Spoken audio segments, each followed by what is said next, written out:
Follow. When you look at Morocco Tanzania, what do we expect? Do we expect any surprise from this match? We have Please put seen. some respect. Put some respect on Morocco. Put some respect on that name. I tell people when I said the favorite, when I said on this show here, the favorite, remember I give top right to win this competition. Put some respect on that name. First of all, come on, coming from the World Cup, what they did at the World Cup is unprecedented. No African team has won has gone to the semi-final of the World Cup, and they got a coach who understands this players. Walid Gragragui. I'm a big fan of that man. I think he taught. You see, all the people they say, give the coach time. He needs 5 years to build a team. This guy had barely months for the World Cup, and look at what he did with these boys. So nobody should tell me, give the coach time. He needs to mold the player. Is he a bricklayer? His job is to coach. Play to see. Coaching is not difficult. We try to complicate it with our new methodologies. Simple. If you become a coach of a national team, look for the strength of the team and play to the strength of the team you are coaching. Simple. For the Exactly. men, as you are building your bricks, just play to the strength and be winning matches first. And when you are done building your bricks, you can then switch over. That is what the best coaches in the world do. They come in, they keep winning. So why are they winning matches? Because simple, they look for the strength and they put a loophole on the strength. Keep winning games until they gradually they change the philosophy of the game. Morocco has got ballers. See, I'm so sorry for the team that are going to be facing Tanzania and Samata, Mbwema, whatever they call them. They will see. This is a wrong time to play Morocco. One time in their friendly game, short. They wanted to trample and annihilate their opponent. That's how they play. They don't know how to even defend. They get one, they want to get two. They get two, they want to get three. And when they get four, it's like it's just starting. They want to get five. So it looks like a one-way travel from Morocco. I think they've got the players: Nasri, Hakimi. They've got Roman Size, Bono, the best goalkeeper in Africa, in my opinion. They've got Walid, the left back who plays for Wydad Casablanca. They've got a good midfielder on nine. He's also from Amrabat. They've got come on. They've got players. They've got jokers. They've got players who can turn games around and cause you to suffer loss. They've got Naif Agard from West Ham from the English Premier League. And boy, That's oh the boy, I look defender. at the Tanzanian team and all I see is Mboma Samata. It's going to be a tall order. It's going to be a tall climb for Tanzania. And to me, I look at my crystal ball, I try to be optimistic, but all I can see is a murder case. This Moroccan team will come with all their arsenals. And when they begin to shoot, I just hope Tanzania will have to find cover.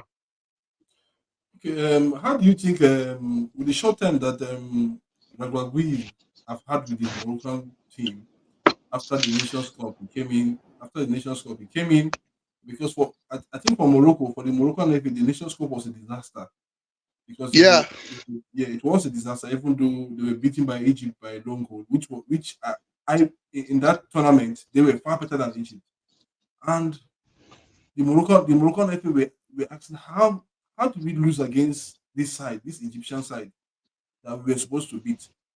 So I think somebody had to come in, put on his thinking cap, and say, okay, let's sack the current manager.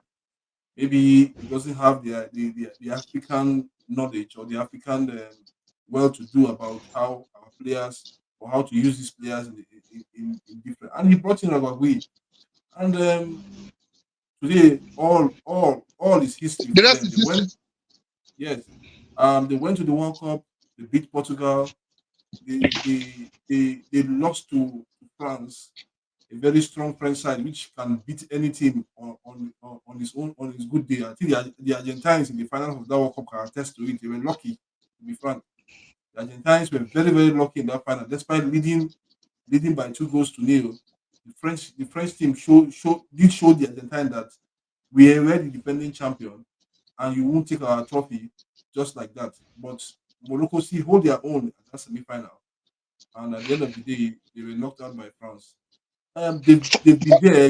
If you've seen their last 5 games in the World Cup qualifiers, you will know that yes, Morocco have been doing a lot of homework. They are not there just because of they are the team, they are the standout team, but they are there. You can see them. They thumped Sierra Leone 3-1 in their last match. 3-1. That's what they did to Sierra Leone. Beat Liberia 3-0. So they can beat any team at any time and at Anyway, they also beat Burkina Faso. They drew. I think the only match the drop point was against Ivory Coast away in Abidjan. When you look at Yeah. all the matches that they played, you will know that yes, these guys have come to this Nations Cup not just to be part of the final, but they have come in there and they believe that they are at prime to win the Nations Cup. So I just hope that I think they, are- they put aside complacency, they put aside ego, and they work as a team, which they've been doing so far so good. And you will see what will happen to the team. I think we need to point out something. I think first of all, the sacking of the former coach was not barely because of performance issues. Yeah. It was because of the fact that he had issue, fell out with some players, Hakim Ziyech. The coach tried to beg him, please now let him come back. The FA, he was forming, I'm stubborn, I'm the coach, let me do my job. And they said, for one reason or the other, let's just let this man leave. After all, he did not, he didn't get qualified for the World Cup, didn't do so well at the Nations Cup, so they got in Ragagui, and the rest is history. I think it's just the reason they are doing so well. I must give kudos to the FA. Is for the coach. They were in hiring a coach. They didn't just only get a coach for the sake of getting a coach. They looked at the quality of players they had at the team. They also looked at the players and who is likely to get the best out of them.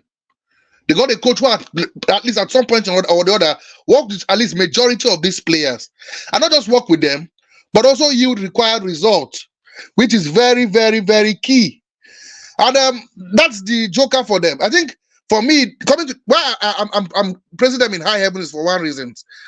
If not for anything, let us commend them for the continuity you get they are having.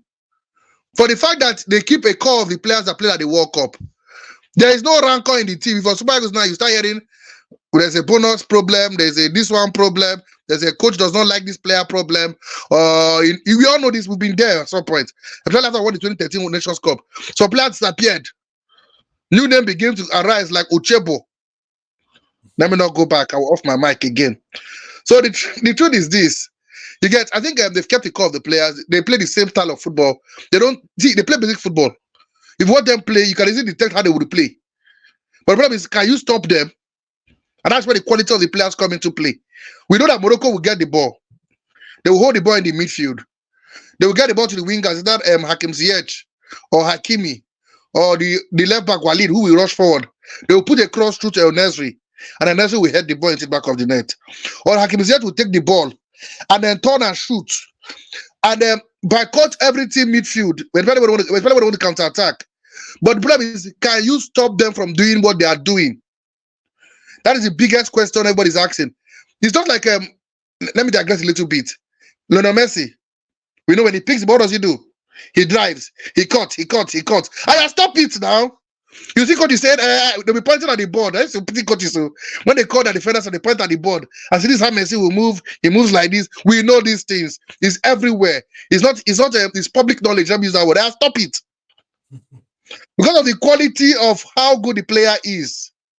You get that's what keeps them going. And they understand. See, they know where each other would be at some point. Like he said, doesn't need to look at his back to know that Hakim is running in front of him. So they've got a team that has been playing. See, other book camp for how many months? Let's say 3 weeks, 1 month, like the Super Eagles.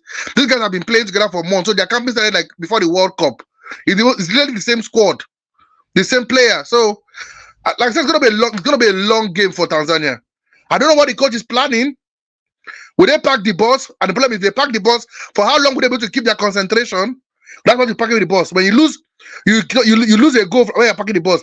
It drains all your energy. It could become a thumping. Or they say, okay, it's Morocco, we'll respect them, but we'll have a go at them. That's the game I want to watch. It's for 6 p.m. I'm ordering my TV to watch out to see what style will Tanzania come out to do. Will they sit back? I'll say we'll be trying to be defensively disciplined. Or will they say, it's Morocco, thank you very much. We respect you so much. We accept you are the best in Africa at the moment, but we will have a go. I'm waiting to see how they will approach the game. Okay, see how Tanzania is going to approach the game. But I don't think no matter how they approach the game, in 90 minutes, if they defend, They will I surely bet you they concede. can defend. Yes, they can defend for 90 minutes. And I also Exactly. don't think they can go toe to toe with the Moroccan national side at the moment. This current Moroccan national side, I don't think they can But go toe to toe. they can go the counter-attacking route, my brother. You Yeah, know, but if you defend still for 20 require you, minutes if you still require you to defend and use the and ball attack. wisely, yes, Exactly. yes, it's using the ball, not even attack. There's no option for attack. You use the ball wisely when it comes to counter attack. Wisely, yeah. Yes, because Yeah. in counter attacking football, when you get the ball, you need your fast player to be at the right place and at the right time in the right position, Yeah. so that a very good player that can pass the ball with the right vision can send those players off. Do the Tanzanians have those players? That's the question. Do they have the technical knowledge of where and how their players need to set up in a counter attack? That's another question. But So I can assure you one thing. I can assure you one thing that what they have is a finisher.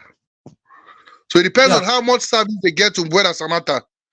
I can assure you they have a finisher, but the problem is how many chances will fall on his way during the duration of 90 minutes. That's the big question we should be asking the Tanzanian coach at the moment. How much can they create from the little they will have position they will have with the ball? that's a good question too. So I think we hope to see them come out fighting as well, not just sitting at the back. We hope to see them go toe to toe with this Moroccan side. Give the Moroccan side a test, and let's see Uh, what will come out. I think that's That's just what that's I think. that is what we'll be hoping for. I said I'm not here to say okay, no, don't do this, do that, don't do this, do that. I'm not saying I want to see I want to see Tanzania give it a fight. It's a Herculean task, so it's like It's after really Joshua boxing a guy in the middleweight.